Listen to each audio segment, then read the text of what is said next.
الحمد لله وكفى وسلام على عباده الذين اصطفى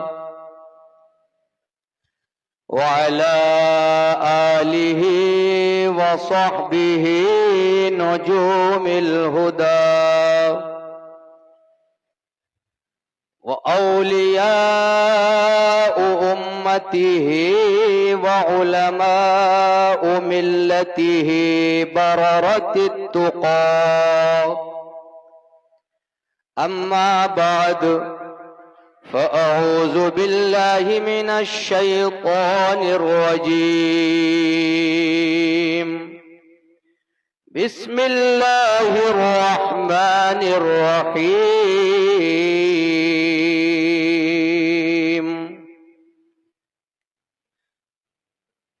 والمؤمنون والمؤمنات بعضهم أولياء بعض.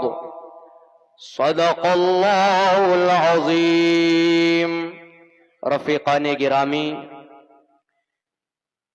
آئیے ہم اور آپ سب مل کر آقائے کریم صلی اللہ تعالی علیہ وآلہ وسلم کی بارگاہ ناز میں درود پاک کی ڈالیاں نچھاور کریں. اللہم صلی علی سیدنا و مولانا محمد وبارک وسلم. صلاۃ و سلاما علیک سیدی یا رسول اللہ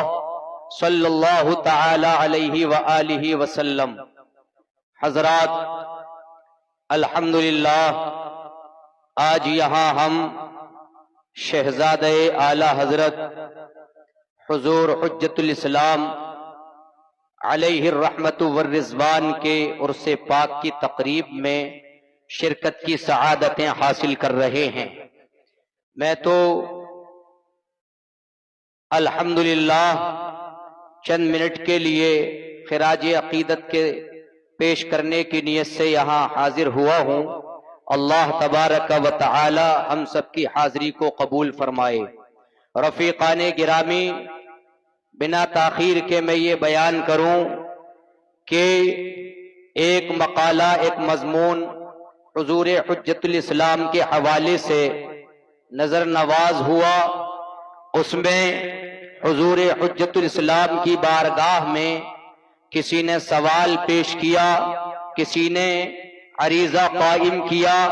کہ غیر اللہ سے مدد مانگنا کیسا ہے. شرعی اعتبار سے غیر اللہ سے مدد مانگنا بالفاظ دیگر اولیاء کاملین سے مدد مانگنا کیسا ہے. الحمدللہ جب وہ مضمون نظر سے گزرا اور حضور حجت الاسلام کی عبارتیں اور حضور حجت الاسلام نے جب دلائل و براہین کو پیش کرنا شروع کر دیا تو عزیزان ملت اسلامیہ، بالکل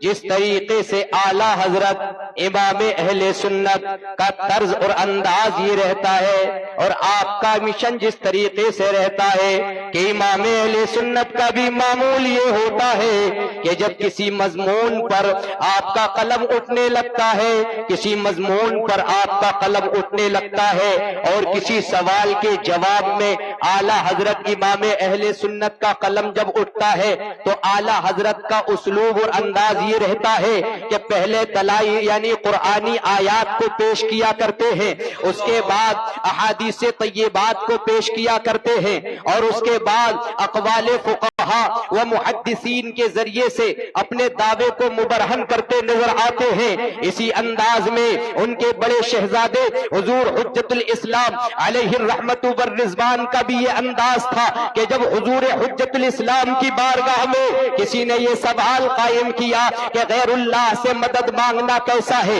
غیر اللہ سے استعانت کا معاملہ کیسا ہے، اولیاء کاملین سے مدد مانگنا کیسا ہے، حضور حجت الاسلام علیہ الرحمت والرضوان نے اپنے والد گرامی امام اہل سنت اعلیٰ حضرت کے نقش قدم پر چلتے ہوئے ان کے انداز بیان کے طور پر سب سے پہلے قرآنی آیات کو پیش کرنا شروع کر دیا اور یہ یعنی لکھنا شروع کر دیا کہ غیر اللہ سے مدد مانگنا اولیاء کاملین سے مدد مانگنا۔ پہلے قرآن کریم کی آیت کریمہ پیش کی، سورہ بقرہ کی آیت کریمہ ہے وَادْعُوا شُهَدَاءَكُم مِّن دُونِ اللَّهِ إِن كُنتُمْ صَادِقِينَ، اللہ کے سوا اپنے سارے حمایتیوں کو بلا لاؤ اگر تم سچے ہو۔ یعنی قرآن کریم کی طرح آیت کریمہ کو بنا لانے کا کفار کو دعوت دی گئی اور ان کو چیلنج کیا گیا کہ اگر تم اپنے دعوے میں سچے ہو وَادْعُوا شُهَدَاءَكُم مِّن دُونِ اللَّهِ، اللہ کے سوا اپنے سارے حمایتیوں کو بلا کر کے لے آؤ۔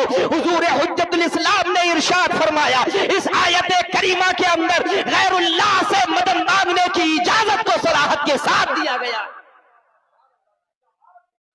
اور اسی پر بس نہیں کیا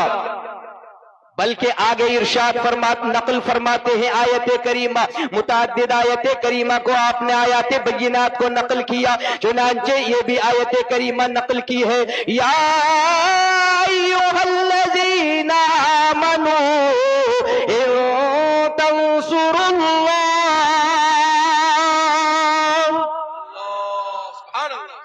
صاف صاف ارشاد فرمایا گیا اے ایمان والو اگر تم اللہ کے دین کی مدد کرو گے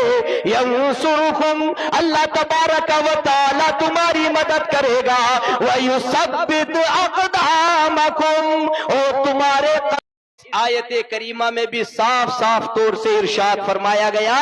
ان تنصروا اللہ، اگر تم اللہ کے دین کی مدد کرو گے تو ینصرکم اللہ، اللہ تبارک و تعالی تمہاری مدد کرے گا۔ یہ سورہ محمد کی آیت کریمہ حضور حجت الاسلام نے نقل فرمائی، جب جواب شروع کر دیا تو دو آیت بینہ پیش کرنے کے بعد کہتے ہیں اب سمجھ لے وہ ملا جو مزارات پر جانے کو یعنی شرک کی رٹ لگاتا ہے اور کہتا ہے مزارات پر جانے سے کیا ملتا ہے، یعنی اجمیر محلہ جانے سے کیا ملتا ہے، شہنشاہ بغداد کی بارگاہ میں جانے سے کیا ملتا ہے، حضور حجت الاسلام کی بارگاہ میں جانے سے کیا ملتا ہے، حضور تاج شریعت کی بارگاہ میں جانے سے کیا ملتا ہے، اور تمام اولیاء کاملین کی بارگاہ میں جانے سے کیا ملتا ہے۔ میں بتا دینا چاہتا ہوں، اٹھائیے کتاب کا نام ہے تذکرۃ الارواح اور قاضی ثناء اللہ پانی پتی کی کتاب ہے۔ حضرت قاضی ثناء اللہ پانی پتی اپنی کتاب تذکرۃ الارواح میں بیان فرماتے ہیں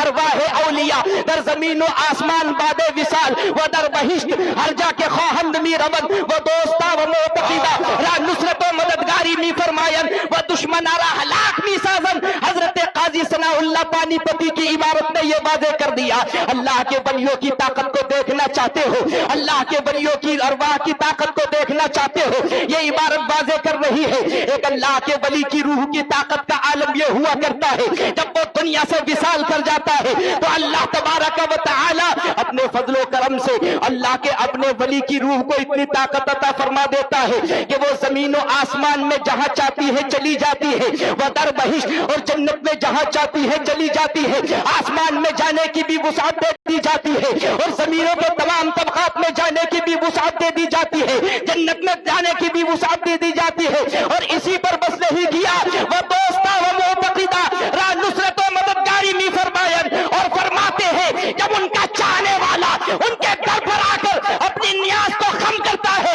اور پریشانی کے ازالے کی دعا کرتا ہے تو اس کی پریشانی چھٹی نظر آتی ہے اور دور آتی ہے۔ زندہ باد زندہ باد، بہت اچھا و معتقدہ را نصرت و مددگاری می فرمائن، اور اپنے چاہنے والوں کی اپنے عقیدت والوں کی نصرت و مددگاری می فرمائن۔ وہ روحیں مدد کرتی نظر آتی ہیں، وہ دشمنا را ہلاک می سازن، اور دشمنوں کو ہلاک کرتی نظر آتی ہے۔ اس عبارت سے یہ واضح ہو گیا کہ ہم اہل سنت والجماعت اجمیر معلہ کیوں جاتے ہیں، ہم اہل سنت والجماعت اولیاء کاملین کی بارگاہ میں کیوں جاتے ہیں۔ اس لیے جاتے ہیں تاکہ اپنے دل کی باتیں ان کی بارگاہ میں رکھیں اور وہ ہمارے دل کی مرادوں کو پورا کر دیں۔ ان کے ذریعے اللہ تبارک و تعالی ہماری مرادوں کو پورا کر دیا کرتا ہے۔ میں کہنا یہ چاہ رہا ہوں اے میرے سنی بھائیوں، یہاں تشریف لانے والے والوں، میں یہی آپ کو پیغام دینا چاہوں گا، مسلک اعلیٰ حضرت پر ہی قائم رہنا اور تاحین حیات مسلک اعلیٰ حضرت کا پرچم لہراتے رہنا، اور کسی بھی عالم میں کسی بد عقیدہ اور کسی بد مذہب سے سمجھوتا مت کرنا، اور جب تک اس دنیا میں قائم رہو مسلک اعلیٰ حضرت کو اپنے ہاتھوں سے جانے مت دینا۔ یہی مسلک اعلیٰ حضرت ہے جو سنیت کی پہچان ہے۔ اور میں آپ کو بتاؤں، حضور حجت الاسلام کا معاملہ اور آپ کے علم کا معاملہ، آپ نے جب وہ مضمون تیار کیا تو بہت ساری آیات کے ساتھ ساتھ احادیث طیبات کو بھی پیش کیا، اور آیات قرآنیہ بہت ساری پیش کی۔ ان میں سے بہت ساری آیات جب پیش کی گئی تو یہ بھی فرمایا والمؤمنون والمؤمنات بعضهم اولیاء بعض، اور یہ بھی ارشاد فرمایا کہ جو وہابی ملا بد عقیدہ جو شرک کی رٹ لگاتا ہے اور اولیاء کاملین کی بارگاہ سے مدد طلب کرنے کو شرک کا نام دیتا ہے، کیا قرآن کریم کی یہ آیت کریمہ نظر نہیں آتی؟ والمؤمنون والمؤمنات، مسلمان مرد اور مسلمان عورتیں ایک دوسرے کے رفیق ہیں، ایک دوسرے کے معین و مددگار ہیں، ایک دوسرے کی مدد کرتے نظر آتے ہیں۔ یہ بھی ارشاد فرمایا، یہ بھی نقل کیا اپنے مضمون میں، وَتَعَاوَنُوا عَلَى الْبِرِّ وَالتَّقْوَى وَلَا تَعَاوَنُوا عَلَى الْإِثْمِ وَالْعُدْوَانِ، نیکی اور پرہیزگاری پر ایک دوسرے کی مدد کرو اور گناہ اور سرکشی پر ایک دوسرے کی مدد نہ کرو۔ وَاتَّقُوا اللَّهَ إِنَّ اللَّهَ شَدِيدُ الْعِقَابِ، اور اللہ سے ڈرتے رہو، بے شک اللہ تبارک و تعالی کا عذاب سخت ہے۔ بہت ساری آیات آپ نے اپنے مضمون کے اندر یعنی بیان کی ہے۔ ان تمام آیات بینات سے یہ واضح طور پر سب سے پہلے اپنے مضمون کو اتنا مؤکد کیا اور اتنا پختہ کیا، ان تمام قرآنی آیات کو نقل کرنے کے بعد کہتے ہیں بد عقیدہ یہ آیات بینات دیکھ لے اور ان کی تفاسیر کا مطالعہ کر لے، ان آیات بینات کے مفہوم سے صراحتاً یہ ثابت ہو جاتا ہے ہم شہنشاہ بغداد کی بارگاہ میں کیوں جاتے ہیں، ہم اجمیر معلیٰ کیوں جاتے ہیں، ہم حضور اعلیٰ حضرت کی بارگاہ میں کیوں جاتے ہیں، حضور حجت الاسلام کی بارگاہ میں کیوں جاتے ہیں، اور حضور تاج شریعت کی بارگاہ میں کیوں جاتے ہیں۔ ہم اسی لیے جاتے ہیں کہ جب ان کو دل سے پکارتے ہیں تو ہماری آواز تو یہ سنتے ہیں اور ہماری مرادوں کو پورا کرتے ہیں۔ واہ واہ واہ واہ، سبحان اللہ، زندہ باد زندہ باد، بہت اچھا۔ اللہ تبارک و تعالی ہم سب کو عمل خیر کی توفیق عطا فرمائے، دارین کی سعادتوں سے مالا مال فرمائے۔ وآخر دعوانا الحمدللہ رب آمین یا رب العالمین۔ العالمین۔ ماشاءاللہ، بہت زوردار خطاب حضرت اللہ